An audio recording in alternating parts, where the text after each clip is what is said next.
These are the top 15 Doom quotes. Do they suck? Let's find out. Number 1 or 15, we will send unto them only you. The full quote, against all the evil that hell can conjure, all the wickedness that mankind can produce, we will send unto them only you. Rip and tear until it's done by King Novik.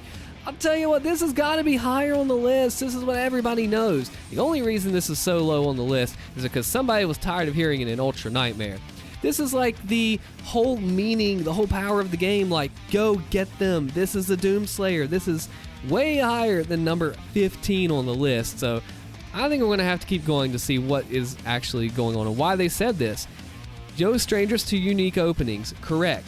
Now, 2016 did have a cliffhanger. It does have new purpose. Turns out one Doomslayer is all you need.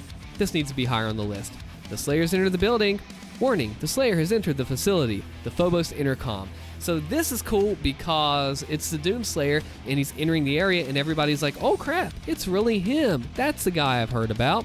The Doomslayer doesn't play kindly with those working with the bad guys from the Hell Priests and such. If they fear him, imagine how much some random Joe would feel him entering the facility they work in. I'd want to go meet him. I'd shake his hand, get an autograph or something like that, right? I don't know about you, but I want to be like, hey dude, thanks for coming to my work today. These intercoms throughout the game bring some unique perspective and levity to a world overrun. Yeah, it's an okay quote. Could be somewhere lower on the list. I don't think it needs to be super high or anything like that. Definitely not as good as the one we just passed up. We will send unto them.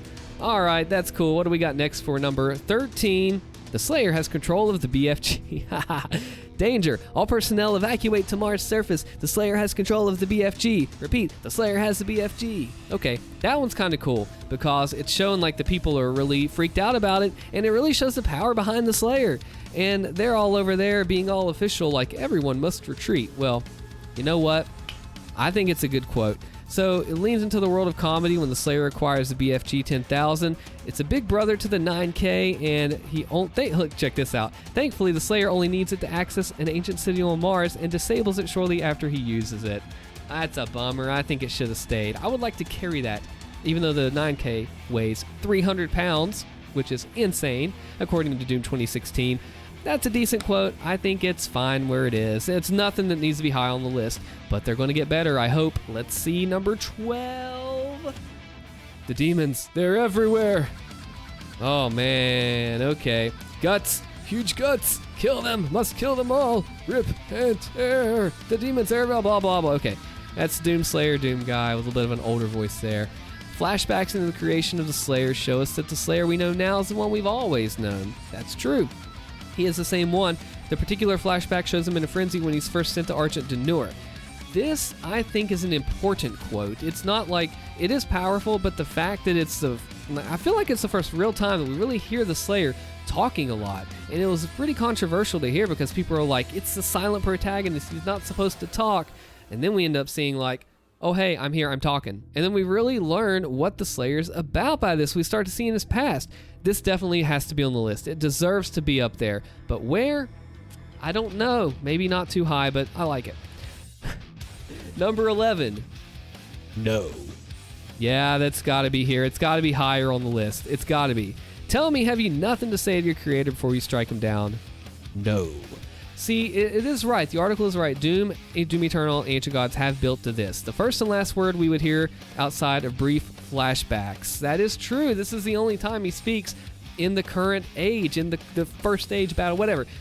Whole thing is, this is it. No is the only word we hear the Slayer say. It's a different voice actor from Tag 2 and Base Game, by the way. This is important. It does need to be on this list, relatively high up, I do think, because it's just no. And to be able to have that significance of destroying the Dark Lord, because he asked, do you have nothing to say to me? Slayer says no, he has nothing to say. But he actually said something by saying no, but that's part of the funniness, I think. Number 10, the cost of progress. Ooh, let's take a look at that. You may not agree with our research, but know this. We exploited hell and its resources because it was in mankind's best interest to do so. What you see now in this facility is the cost of progress. Interesting use there. He says cost period of progress. Let's see what they say about that and why. So yeah, the head of UAC, Samuel, is intimidating, or robot, or maker, whatever. He does have the arrogance. He is pretty rough. He's very confident in what he says, that, hey, I'm sorry that we're doing this. I know you don't agree with it. This is what has to be done. It's the cost that we pay to make progress. No other way but my way, or the highway, as people have said before. Good quote, bad quote? I think it's on the list. I think so. Maybe lower. I think lower. But as we go more and more, number 9. Ooh, the Olivia Pierce. I feel like this one gets overlooked a lot. My immortality is assured. While you writhe in perpetual agony at the bottom of the darkest hole, you'll be forgotten, your life, loved ones. Failures are nothing, a blank space on the canvas of time. Thank you for your service. May you rot. Okay. Wow. Olivia's gotten so deep with the Dark Lords and stuff that she is saying that her immortality is assured. No, it's not. While you are just going to writhe in agony at the bottom of the darkest hole, you'll be forgotten. Nobody will care about you or anything, a blank space. And then she says, thank you for your service. Look at the irony in that. That's so odd that she's having all these people work for her, and look what she really thinks about them in the end. That's a testament to her awful character, and she thinks she's got it, but she doesn't. She tried to make a deal, and it completely failed, and it looks like she's just taking it and getting it backfired. Sorry, Olivia, not sorry. All right, she is a mean scientist, yes. She is a mastermind. We track her down. That's what happens to her. All right, let's see. He says God rested on the 7th day, and now he's saying he is work. The UAC is committed to excellence. That's why they do a 7-day work week. Now you can achieve greatness alongside your coworkers. Let's never stop achieving. So these UAC, the holograms in Eternal 2016, both very manipulative. They want you to be brainwashed by the UAC.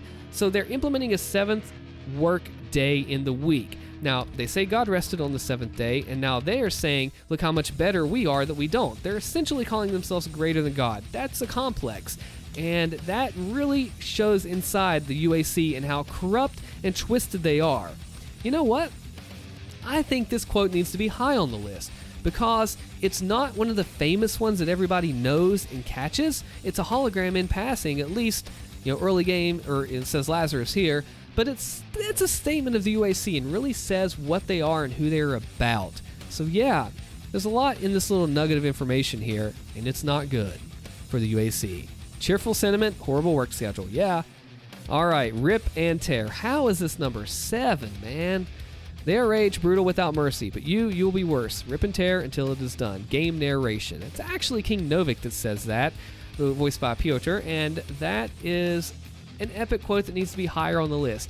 Everybody that's played 2016 has heard this. Literally, it's in the intro. People probably like it a lot more than King Novik's Eternal intro. Why is this so, not number 1 or 2? Yeah, I think we need to move on because it needs to be high up on the list. I mean, seriously. This is the point of the game, just like the first one that was on number 15 about rip and tear until it's done. Man, your affinity for guns is apparent. Okay, I can see that. It's Samuel. I'm confident you'll find something useful there as well. The enigmatic leader observes the movements and progress of the Doomslayer. He has a penchant for stating the obvious. That is true.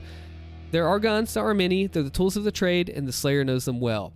So he's kind of sarcastically saying, oh, I know you like guns. You'll find something cool in the BFG lab. Yeah, it signifies the BFG, and that's cool that it does. It foreshadows that for the player, but it's just not as impactful for different reasons through being known or through having messaging as the others are. It's just not there. The mark of the Doomslayer. Ooh. The mark of the Doomslayer was burned upon his crypt, a warning to all that terror must be never freed. There he lies still and evermore in silent suffering. Slayer's Testament. Okay. This is important to the story here if you like the story. If you don't, you just run past them, which is nice how Doom does this, both 2016 and Eternal, when it comes to the story. I think, yeah, knowing that this signifies the sleeping Slayer, how we go back in Tag 2, and how we came out of there with Samuel getting us out of the tomb, Catninger Sanctum, he admits this. Pretty important quote. I don't know if I would place it at number 5. It's pretty good, though. We are getting down to the final bits here. This is going to be good. Now, it says we learn more about him, yes, but there is more to be seen at number 4. Don't leave that plasma cutter running. Have you ever heard this one before? Huh. Let's take a look at it. Argent Facility Codex says, should you be unable to escape from the demons, it is important that you don't leave that plasma cutter running to where it could damage an important piece of machinery. It just shows the UAC's cheekiness in that even if you are running for your life, if there's a fire in the building, if the demons are coming, you need to run away. turn off your machine first. We don't want to damage the machine. Not that, oh, we don't want to hurt you. We want to keep you safe. Turn it off. You don't want to damage the machine running like it's not supposed to, even though it's about to be overrun.